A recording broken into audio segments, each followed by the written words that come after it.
Assalomu alaykum. Hurmatli pensionerlar, ota-onalarimiz, bobo va buvilarimiz hamda ularga yordam berib yuradigan farzandlar. Bugun men sizlarga juda muhim masalani tushuntirib beraman.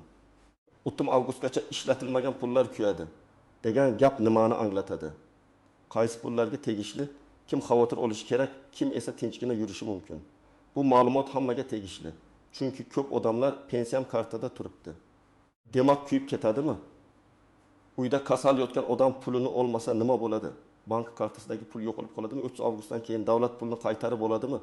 Degan savollar bilan sarson bo'lyapti. Men bugun shu masalani oddiy tilda, misollar bilan adashtirmasdan tushuntiraman. Videoni oxirigacha ko'ring, chunki eng muhim joyi shundaki, hamma pul ham quymaydi, lekin ayrim to'lovlar ayrim maqsadli pullar. Ayrim holatlarda haqiqatan ham belgilangan muddatdan keyin bekor bo'lishi yoki qaytarilishi mumkin. Hozirning o'zida kanalga obuna bo'ling, like bosing. Chunki bunday ma'lumotni bilmagan odam ertaga o'z haqqidan ayrilib qolishi mumkin. Avval qanday edi? Ko'pchilik pensionerlar pensiyasini ikki xil yo'l bilan olardi. Kimdir naqd pul shaklida pochtachi orqali yoki mahalla bank pochta bo'limi orqali olardi. Kimdir esa plastik kartaga tushirib olardi. Pensiya tushgandan keyin odam xohlagan vaqtda sarflaydi, xohlagan vaqtda yechib oladi, xohlagan joyida ishlatadi degan tushuncha bor edi. Bu oddiy pensiya uchun asosan to'g'ri. Lekin oxirgi yillarda ijtimoiy to'lovlar ko'paydi. Masalan, bir martalik yordam pullari, kompensatsiyalar, maqsadli subsidiyalar, ayrim toifalarga beriladigan qo'shimcha to'lovlar, oziq-ovqat yoki kommunal to'lovlar uchun ajratilgan mablag'lar, bank kartasiga tushadigan maxsus to'lovlar. Ayrim holatlarda esa davlat dasturlari doirasida ajratiladigan pullar bor. Ana shu pullarning hammasi oddiy pensiya bilan bir xil emas.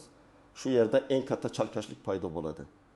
Odamlar pensionerga pul tushdi degan bitta gapni eshitadi-da, hammasini pensiya deb o'ylaydi. Aslida pensiya boshqa, nafaqa boshqa, kompensatsiya boshqa, subsidiya boshqa, bir martalik yordam boshqa. Har birining tartibi, muddati, ishlatish sharti farq qilishi mumkin. O'ttim avgustgacha ishlatmaganlarniki kuyadi degan gap odatda shuni anglatadi. Ma'lum bir to'lov turi bo'yicha ajratilgan pulni belgilangan muddatgacha tasdiqlash olish. Ishlatish yoki kerakli hujjat bilan rasmiylashtirish zarur. Agar odam buni qilmasa, pul avtomatik tarzda qaytarilishi, bekor bo'lishi yoki keyingi oyga o'tmasligi mumkin. Men bu yerda juda aniq aytaman. Oddiy oyma-oy pensiya kartaga tushgan bo'lsa, u kartangizda turgani uchun 30 avgust kuni o'z-o'zidan kuyib ketmaydi.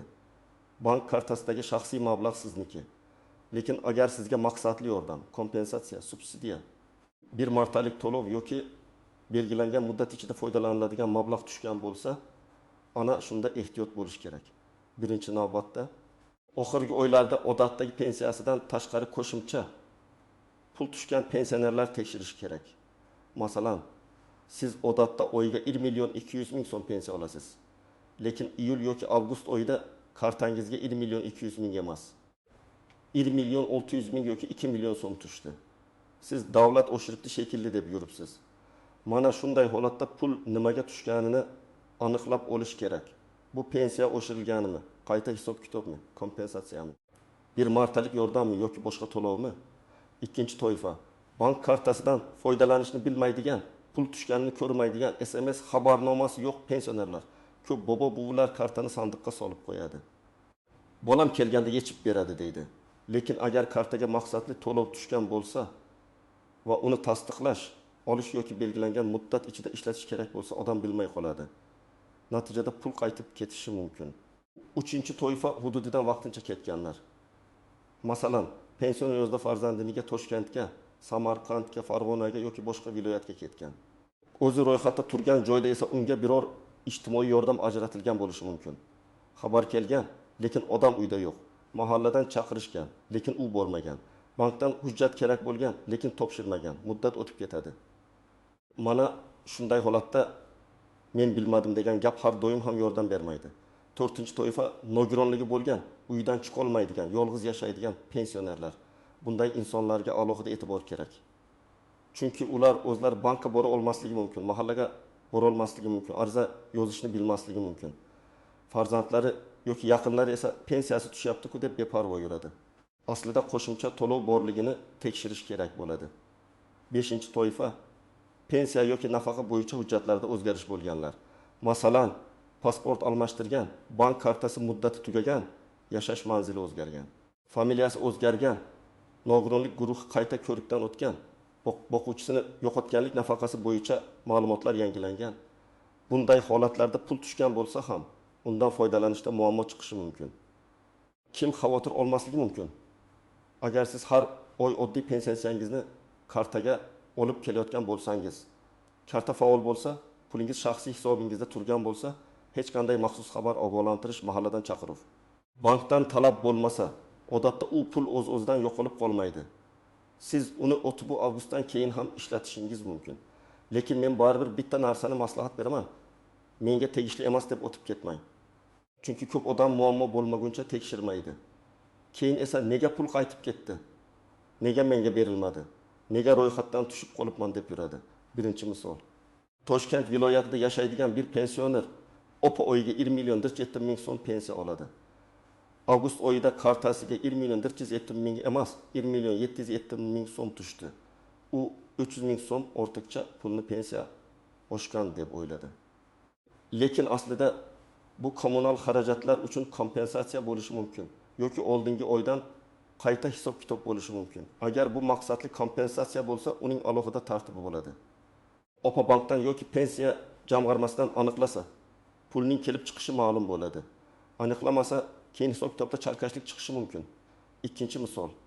Bir bobo kartasiga pensiya tushadi. Lekin u plastik kartadan foydalanmaydi.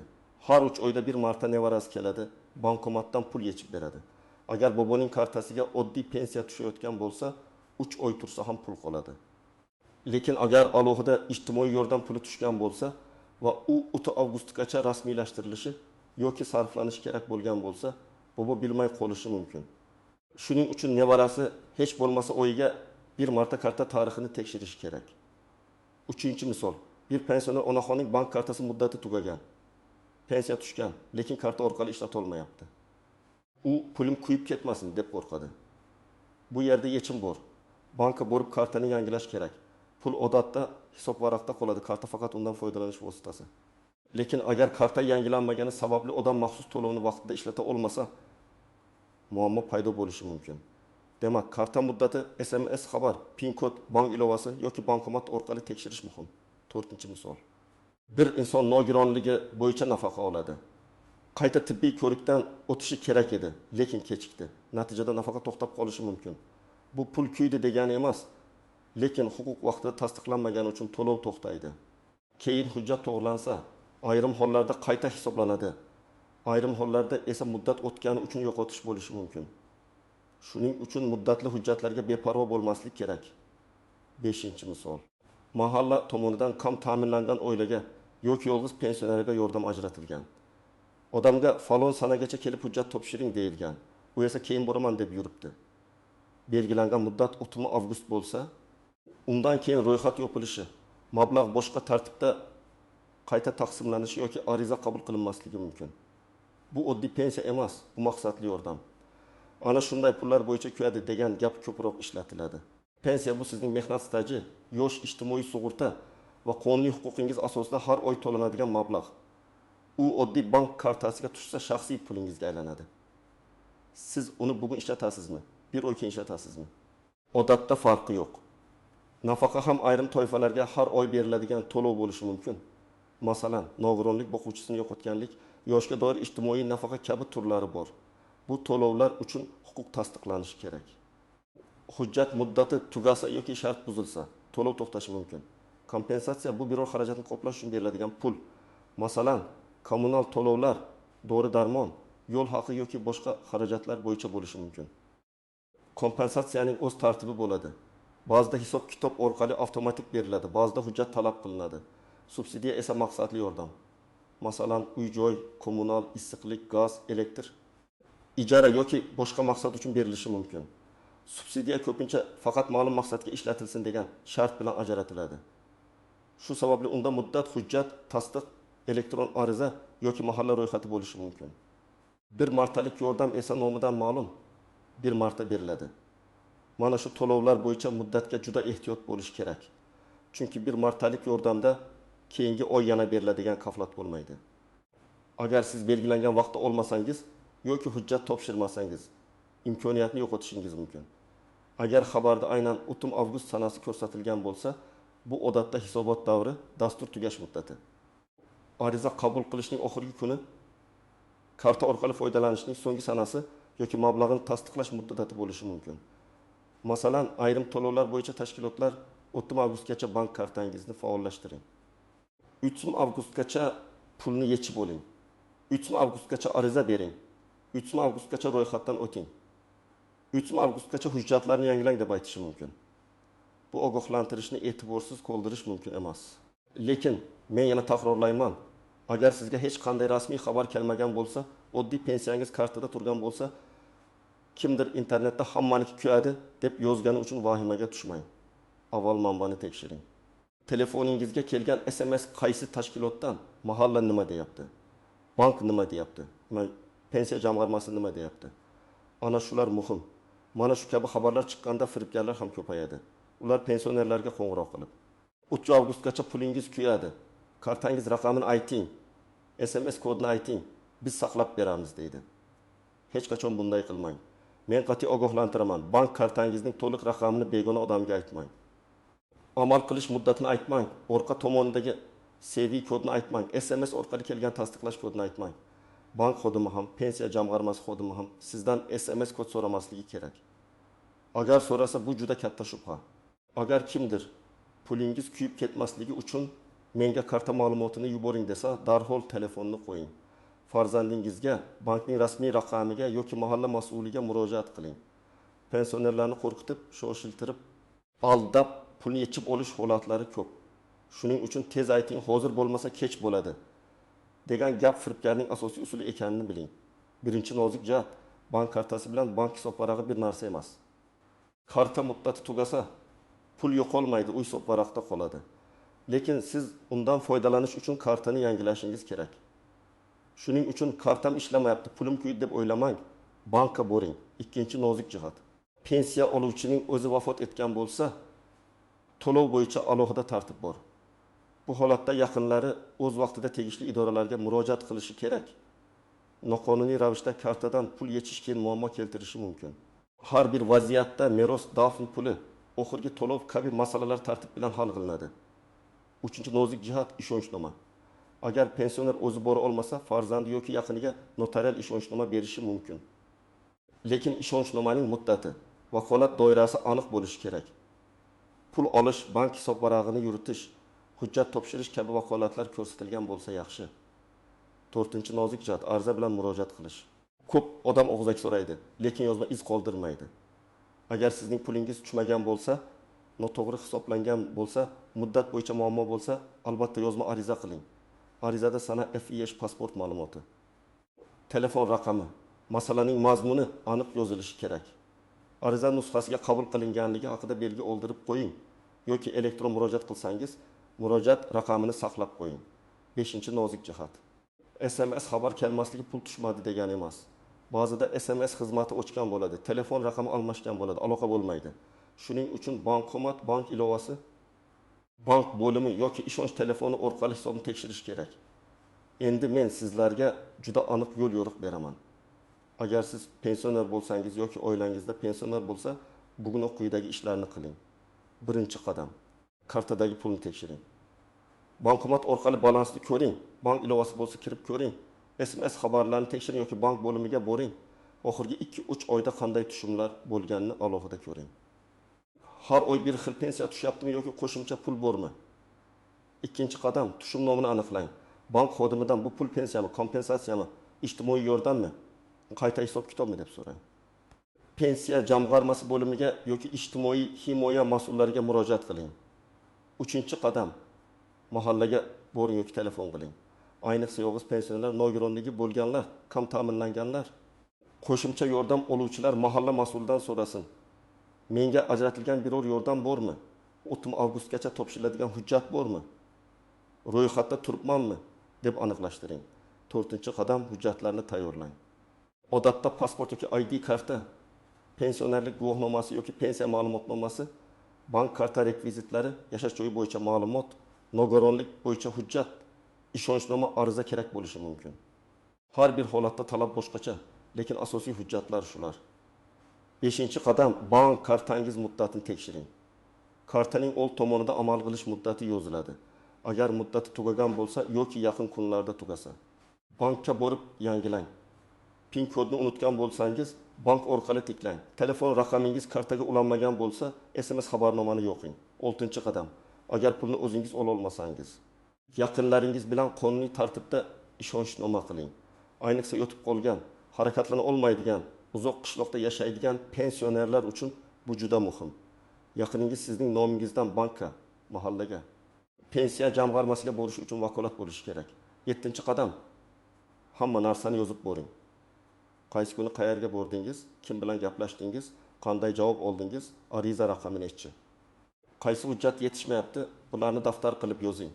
Bu oddiy ko'rinadi, lekin keyin bahsli vaziyatda juda asqotadi. 8-qadam 3 avgustni kutib o'tirmang. Agar sizga 3 avgustgacha deyilgan bo'lsa, 29 avgust kuni yugurmang.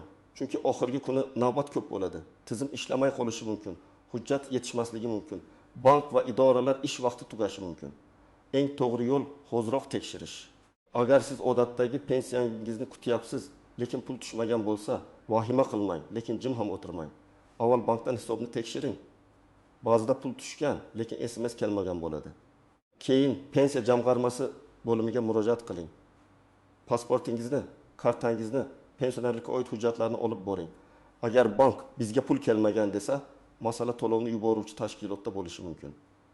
Agar pensiya jamg'armasi pul yuborilgan desa, bank orqali aniqlash kerak. Har ikki tomondan yozma javob olishga harakat qiling. Agar qo'shimcha yordam pul tushmagan bo'lsa, mahalladagi ro'yxatni tekshiring. Siz haqiqatan ro'yxatga kiritilganmisiz? Arizangiz qabul qilinganmi? Hujjatlaringiz to'liqmi? Bank rekvizitingiz to'g'rimi? Ko'p holatda bitta raqam noto'g'ri yozilgani uchun pul tushmay qoladi. Agar siz muddatni o'tkazib yubordingiz deyishsa, baribir yozma murojaat qiling. Sababni tushuntiring. Masalan, kasal bo'lganingizni, shifoxonada yotganingizni, xabar olmaganingizni, hujjat kechikkanini ko'rsating. Ba'zi holatlarda masala qayta ko'rib chiqilishi mumkin. Kafolat yo'q, lekin murojaat qilmasangiz imkoniyat ham bo'lmaydi. Men farzandlarga ham aytmoqchiman. Ota-onangizning pensiyasi faqat pul tushdimi, tushmadimi degan masala emas.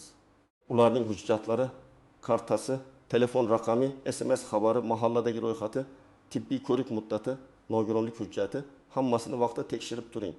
Ko'p bobo-buvilar internetdagi xabarlarni tushunmaydi.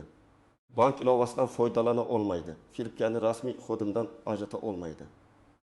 Siz haftasiga bir marta telefon qilib, ona karta ishlayaptimi?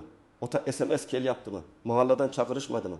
Bankdan xabar bo'ldimi deb so'rasangiz, katta muammoning oldini olasiz. Agar ota-onangizning kartasini siz ishlatsangiz, buni mas'uliyat bilan qiling. Ularning ruxsatsiz pul sarflamang. SMS kodlarini begona joylarga kiritmang. Qarz ilovalariga, shubhali saytlarga karta ma'lumotlarini yozmang. Pensionerning kartasi ko'pincha firibgarlar uchun eng oson nishon bo'ladi.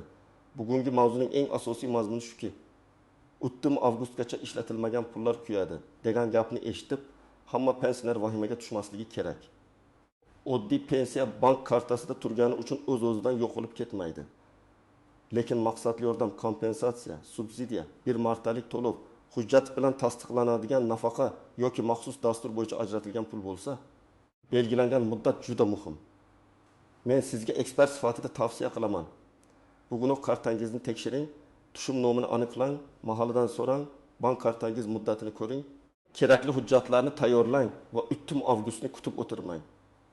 Ayniqsa qo'shimcha pul tushgan bo'lsa, hujjatingizda o'zgarish bo'lsa, kartangiz ishlamayotgan bo'lsa yoki sizga biror xabar kelgan bo'lsa, albatta aniqlashtiring. Agar bu video sizga foydali bo'lgan bo'lsa, hozir like bosing, kanalga obuna bo'ling va kommentariyada yozing. Sizda ham shunday xabar bo'ldimi? Kartangizga qo'shimcha pul tushdimi? 3 avgust bo'yicha sizning hududingizda nima deyishyapti? Kommentariyalarni o'qib, keyingi videolarda eng ko'p berilgan savollarga alohida javob beraman. Oqartirib aytaman. Bilgan odam o'z haqqini saqlab qoladi. Bilmagan odam esa ba'zida o'z pulidan ham, imkoniyatidan ham ayrilib qoladi. Obuna bo'ling va yaqinlaringizga ham bu ma'lumotni yetkazing.